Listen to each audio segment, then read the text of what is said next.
Happy holidays, everyone, and welcome to another episode of Fresh Off the Set. I'm Alora Murray. And I'm Sarah Jenkins. So, Sarah, I have to ask you a question. The holidays are such a happy time. There's magic everywhere. I truly think it's just so full of magic and wonder.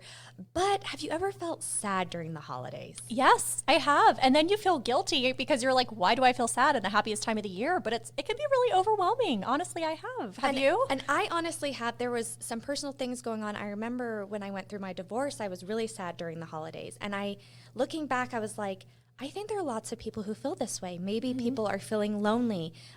Maybe they're feeling stressed.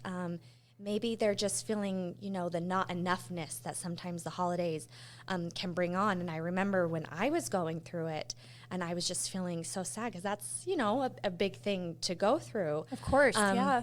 I really had to focus on being grateful for the things I had. And I remember someone giving me that advice at the time, and I was like, be grateful, bah humbug. You're not in the mood to express gratitude. Yeah, that's a good tip. Yeah, I was very much a Grinch, and I was like, if I can just, even though I'm sad, if I can just every day think of one thing that I'm so grateful for this holiday season, it can kind of pull me out of this funk. And through that personal experience, I thought, well, I can't be the only one who has ever felt that way during the holidays. Like you said, you felt that way. I have, yeah. I lost my grandma during the holidays, and for years I just always associated it with, that time of the year. And like I said, it's weird because you feel like complex emotions because everyone around you is being so celebratory. But I think it's important, and I feel like in recent years we're hearing more and more that you aren't alone. So many people have these heavy emotions tied to the holidays. And I love any tips and tricks you can use when you're feeling down because it can be a really loaded time for lots of people. So I was lucky enough, I was able to talk to Jody Moore on the podcast today, and we really just dive deep into what can you do if you feel sad during the holidays? What can you do if you're feeling lonely? What can you do if you're just not feeling that holiday cheer, and kind of turn it around and make it a time that you look forward to instead of a time that you dread. And she has really great tips, like tangible things you can do to make yourself feel a little bit better. So what do you say we take a listen? Let's listen. Let's do it.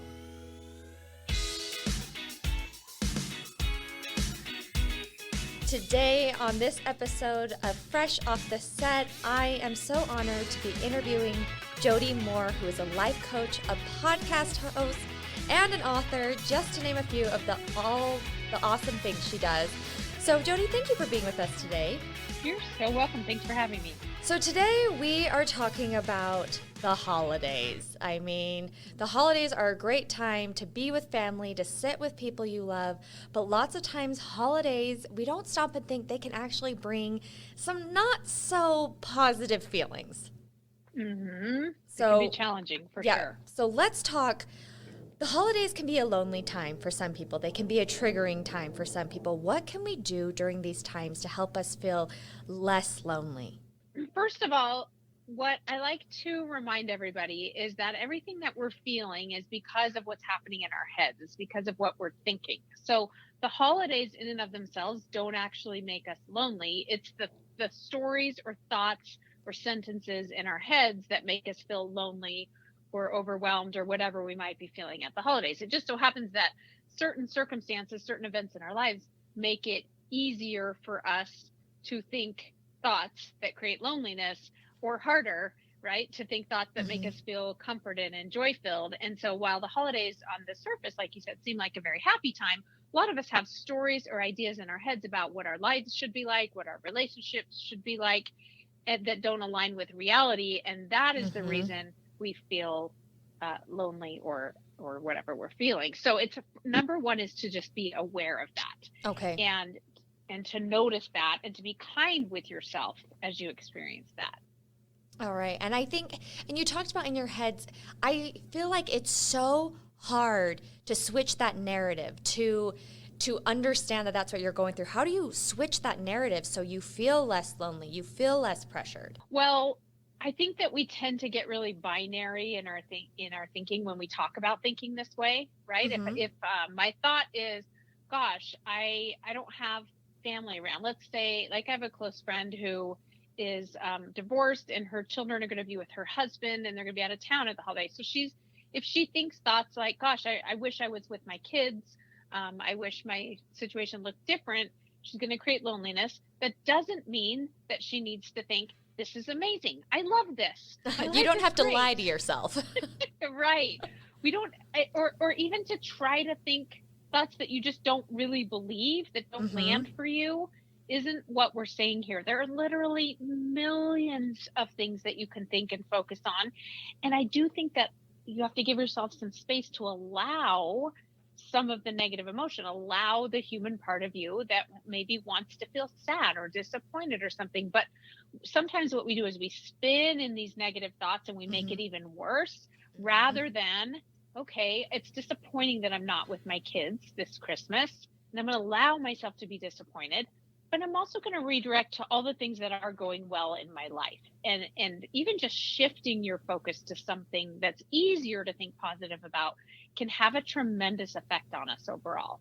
I think that's beautifully put, because we hear the thought, be positive, which is so important, but that doesn't mean you have to lie to yourself about how you're feeling. You don't need to lie to yourself, like you said, and think, oh my word, my family's not around. I am so happy. That's right. That's right. It just doesn't work. We don't buy it anyway.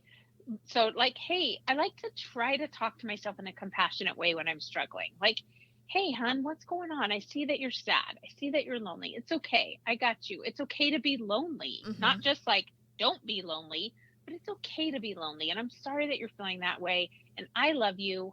And just having a moment of allowing yourself that emotion then can make you feel more open to then, let's just remember though that we are going to have a clean kitchen, or or again, plus side, less dishes. No one's going to come and destroy it, or redirect to just something altogether different. Like, I am really looking forward to whatever it is that you have going on. So yeah, but you gotta give yourself space to be human. I love that. And I think that talking to yourself the way you would talk to someone you love is so important when you get in that negative headspace, because I think sometimes what we think in our heads, we would never say that to our best friend or someone we truly care about. That's right. And in fact, we do the opposite often to ourselves. When we're feeling down, we start being really negative. Like, what's the matter with you? You should be grateful. You have a good life. You need to be positive, right? And we do the opposite of what we actually need. We need just a moment of compassion. I love that. And then I think another thing, and this kind of is on the same vein, but in the holidays, I personally feel like so many people, they set up this list of things that they should be doing. Like, my house should look like this. My front yard should have these decorations. We should have this meal and this party, and it needs to look like this, and it needs to look like that. How can we not be so hard on ourselves and not set these unrealistic expectations? Yeah, this is such a good question. So many of us, I feel like, are just living our lives. Like you said, that word should, we all know is a terrible word, or shouldn't. But I feel like we're just living our lives in the way that we think we're supposed to, in that the way that everyone around us seems to be living, right? Or what we believe people expect of us. In other words, we're getting the answers for how am I going to treat the holidays, for example, from outside of us. Okay. And sometimes what you find outside of you is going to align with what you really want. Sometimes you're going to see something and you're going to think, that does sound fun. I do want to do that. But many times we don't even pause to question it. So I had this experience recently where, as a life coach and an entrepreneur, I'm always trying to get my message out to more people and grow my business. And I had this other coach say, I don't put my name on the internet because I don't want more clients. I like my life as it is. I don't want my business to get bigger. And I was like, what? What are you talking about? That does not compute with me. I don't understand what you're saying. Seriously. And then I realized, just because all the other entrepreneurs around me are trying to grow their businesses doesn't mean that that's for everyone. Right. So there are times to go, well, do I want to decorate for the holidays? Do I want to make food and have the party and all the things that everyone's doing? The answer to a lot of it might be yes, but to a lot of it might be no. And if you don't want to do it and you're doing it out of people pleasing or obligation, or you just haven't paused to question it, that doesn't tend to work well in the long run. We become resentful and overwhelmed. And so I like to remind myself, I don't have to do any of this. Mm-hmm. What do I want to do? And sometimes I will say this, sometimes the things that I choose to do are because maybe my children really like it when I do that, or my husband really appreciates this, or what have you. Like, I will do things that I don't quote unquote want to do because a part of me wants to for their sake. Okay. So that's not what we're talking about here. Mm-mm. I'm just talking about unconsciously, like you said, I'm supposed to send Christmas cards. Okay, but do you want to? Because you definitely don't have to. And I love the idea of questioning that, because this goes along with my next question. Technology during Christmas, I feel social media adds a lot to it. It really kind of fuels that fire of what I should be doing, what I should be doing. But technology can actually be a good thing during this time if we're not comparing ourselves constantly. Mm-hmm, that's right. So how do we make it good? How do we use it, make it a good instead of an evil during this time of year? Or really, I mean, we could talk about that all year long. That's right. I mean, the truth is that if we can look at other people's quote unquote success, whatever that is, maybe it's like a really cute picture of their family in all matching outfits, right? We've all seen them. Pictures. We've all seen them. And I think they're adorable. I've liked them. I've commented like, your family is #goals. And they are adorable. But if we could use other people's successes like that to be, number one, happy for other people, and number two, if it's something that you desire, if you want a great picture like that, or you want whatever it is that you see online, you can use it as inspiration of what's possible. And if you do that, you're going to find a lot of joy. And obviously social media or technology can be a great way to connect with people long distance and to get ideas and share, all of that. But I think where it's challenging for people is in the comparison, right? So if you can use that to be happy for them and or go, wow, that's possible. If it's possible for them, it's possible for me. Then you will get a lot of joy out of social media. That's challenging for our brains to do. Oftentimes, we might even still be happy for our friend, but then we use it to feel bad that I'm probably never going to have what they have. And so it is a choice. You can manage your brain and choose what you're going to think about it, but it is a lot of work too. So I will say personally, I really try to protect my brain, my thoughts, because I know it's creating my experience. So there are certain accounts that I just unfollow because I realize every time I look at them, I start to judge myself. So I'm not going to look at that account. I love that person. They haven't done anything wrong. I just don't want to have to do the work to manage what I'm going to be thinking. And it is work. I love how you said that. It is a lot of work. It's not an easy thing to do. And something else you said, I really like the idea of looking at something and not immediately getting down on yourself, but looking at something and thinking to yourself, oh, wow, that could be my future. I mean, there's room for everyone to be happy. It's not happiness doesn't live in a square on and sometimes on social we get media. We get these ideas about what we desire from other people, which is fun to be like, wait, you can do that. You can travel with your family. You can take your kids out of school and travel for a year. And that might spark a desire in you. That can be a really healthy thing. But we all know when it crosses the line into self-pity or self-judgment, and then it's going to require some work to come out of that. So it's just about choices, I guess, in the end. So let's talk about another thing that's a little difficult this time of year. A little bit ago, we had daylight savings time. So it's dark really, really early. I mean, there's still Christmas lights on. The Christmas magic is around. But it can just be really hard to maintain a positive attitude when there is literally less light outside. How do you deal with this? Oh man, this is so hard for me. I live in Washington State, and the shortest day of the year, like the end of December, the sun goes down at 4 p.m. Like my kids are getting off the school bus and all the street lights are coming on. Oh, so that is so hard. I complain about it every year. So I'll just preface it with that. First of all, again, I will say there's a couple things that help me. number one, again, the darkness is not creating my experience. My thoughts about the darkness are creating my experience. That is always true. And yet it's okay to have thoughts that create negative emotions. So knowing that, though, really empowers me, because when I start feeling down, and I should say there is such a thing as seasonal depression, and there is such a thing as chemical, hormonal, emotional imbalances that need treatment by a clinical specialist. Yeah, I want to say that. But for the most part, right, it is my thinking that's creating that experience. So I can go to a thought like, it's like, okay, the sun has gone down, but I can still go for a walk if I want to. Honestly, the thought that gets me through it, though, is just, this is temporary. Okay. This is temporary. Like, it's going to be dark for a little while, but it's not going to be this dark this early forever.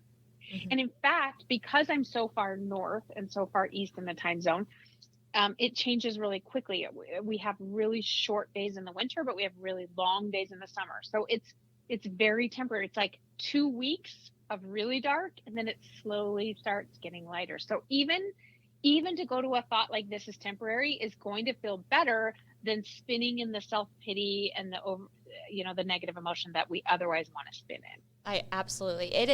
It's something that is really hard for me. And I mentioned it as I prefaced the question. One of the things that helps me get out of my mind, out of that spiral is, if it gets dark earlier, I get to see people's Christmas lights earlier. I get to see, the twinkling lights a little longer. And this is the only time of year that I get to experience that. That's good. I love that. I will add one thing too. Sometimes planting a useful question in your mind can help tell your brain to start looking out for solutions. So with something like the darkness, I would ask myself, what is it about the darkness that is challenging? What am I missing? What do I think I'm missing? Right. And if you can identify, if it's like for me, it's, I don't get to go for my walk because it's so cold, as soon as the sun goes down in the winter, or whatever it is.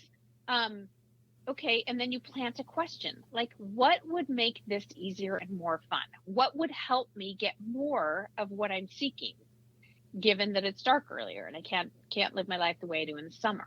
What would be a fun, easy way to help make, or what would help make this more fun and easier to navigate? I love that. You are allowed to question your negative thoughts, which is it's such a hard concept for me to question those, because sometimes they just seem so real. They just seem, these negative scenarios I've come up with, they just seem so real, almost tangible. And allowing myself to say, hold up, let's question what you're thinking and see if we can fix that. It takes a lot of work, but it is so helpful. Yeah, you're exactly right. The thing is our brains want to be right about what we're believing. So that's why they feel so real, because you've been looking for evidence, right? If you're like me and you think it's just so hard in the winter, it gets dark so early, then you've been looking for evidence of that. You've been even contributing to making that true for yourself for a long time. So when we question it, a part of your brain's like, no, you don't understand. This is real. This is really hard. There's no way, right? But if you can open yourself up to, but I could be wrong.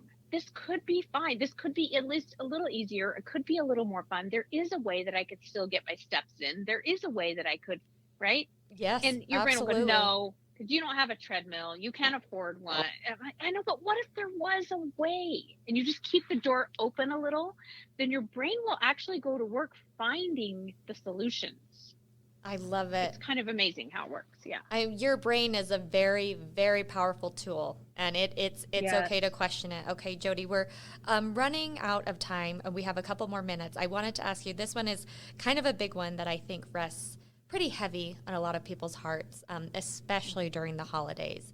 If you're missing a family member who has probably passed, what can you do? Because I feel like this is the time of year where memories of loved ones come flooding in, and the fact that they're not there, just like I said, sits pretty heavy. What is something you can do if that's something you're going through? Yeah. Well, it's back to what we talked about with loneliness, which is you have to allow yourself to feel the feelings that are coming up. So if it's sadness, if it's loneliness, it's okay to be sad. It's actually, there's nothing wrong when you're sad. And especially if you had a loved one that passed away, that's a very natural, healthy response. So rather than like, how do I get out of this sadness? We have to approach it like, okay, how do I want to be there for myself during sadness? And that's different for all of us. Some of us want alone time when we're sad. Some of us want to be with friends and family when we're sad. So how can I be here for myself and give myself space to be sad? And here's the ironic part. Allowing yourself sadness, taking deep breaths and just letting it come up when it comes up. Don't tell yourself that you shouldn't be sad, or even if you're crying or what have you with others, it's totally fine. There's nothing wrong with you. You're a healthy human. When you allow the sadness, it cycles through your body like waves lapping up on a beach, and then it's gone. I think that's and beautiful maybe it imagery. comes back later, but yeah, it doesn't. People are afraid that the sadness will just overtake them and they'll be out of control. No, that's what happens when we resist the sadness. But if you just allow it, your body knows what to do with it. And ask yourself again, what do I need that will best help me be sad right now? I think that what you said is absolutely beautiful, allowing us to be sad, because it is, people place it as a negative emotion, and people don't want negative emotions. They'd rather just run away from it than feel anything that is not happiness. And they feel ashamed if they feel something that isn't happiness. Yeah. And isn't that crazy? Because of course I want to be sad if I lost a loved one. Right? It Absolutely. makes sense that we would want to be sad. Yes, like we talked about earlier, if you had a friend who lost someone and they were sad, you would be so kind to them. You would tell them, it's okay that you're sad. It's okay that you're feeling lonely. Why wouldn't you show the same kindness towards yourself? That's exactly right. Love it. Okay. Well, Jody, we talked about so many things today. Like we said, the holidays are a really happy time, and this podcast was really for those who may be struggling with some things here or there. Jody, to end our podcast, we do something we call the Fresh Five, where I ask you 5 random questions and we get to know you a little bit. Awesome. So are you ready? I'm ready. Okay, here we go. So when it comes to Christmas, did you put your tree up right after Halloween, or did you wait? I will wait till after Thanksgiving. I mean, I had to ask. I'm one of those people that the minute Halloween is over, I'm thinking to myself, it's Christmas time, we're here. I am listening to Christmas music, but the tree adds an element of clutter that I don't love. So, yeah. There you go. A little bit of both. All right. Your second question. If you could live in any movie, what movie would it be? Oh, wow. That's such a good question. I think I would live in Forrest Gump. I love that movie so much. And I love how it covers so much of history. And yes, it does. Love the characters. I love it. My brother lived in Alabama for a while, and I did not know. It's like one of the top 5 greenest states in America. And I did not believe that till I went down there. Yeah. So there you go. There you go. Forrest Gump it is then. All right. Question number 3, really easy and either or. Are you a waffles or a pancakes person? Oh, pancakes. Like a whole grain pancake.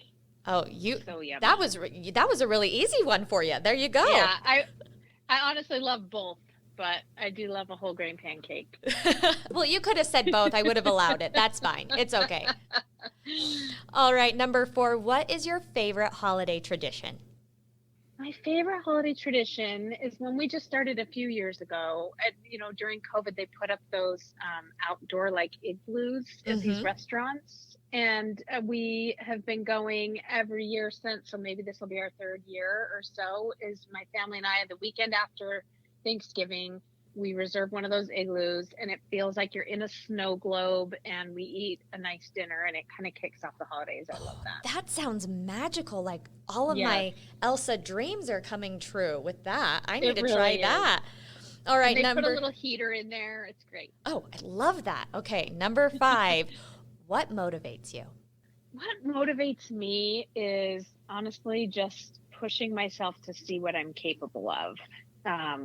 because there's a lot of things I get to do that are so fun. I love coaching my clients. I love teaching. I love talking to people like you on a podcast. So I don't need motivation to do that. I need motivation for the things that are hard or that I don't feel like doing. Mm-hmm. And what I remind myself is I want to see what else I'm capable of. And I want to wear myself out pushing myself. And so that's a thought like that gets me moving. But I'll be honest, sometimes I just do it not motivated.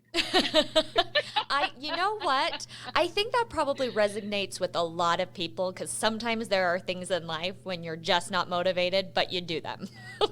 Yeah, it's true. Like, well, this is what we do, so we're going to do it. Yeah. I love motivation, but I don't wait around for it. There you go. Okay, you answered the Fresh 5 brilliantly. Again, it was such a joy talking to you, Jody. Thank you so much. Thank you. And thank you to everyone who listened. Please remember to rate, review, and subscribe, and we will catch you next time.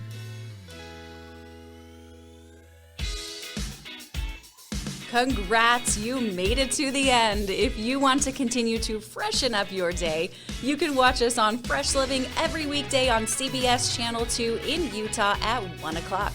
You can also watch us on our YouTube channel, KUTV Fresh Living, and follow us on social media. We will see you next week.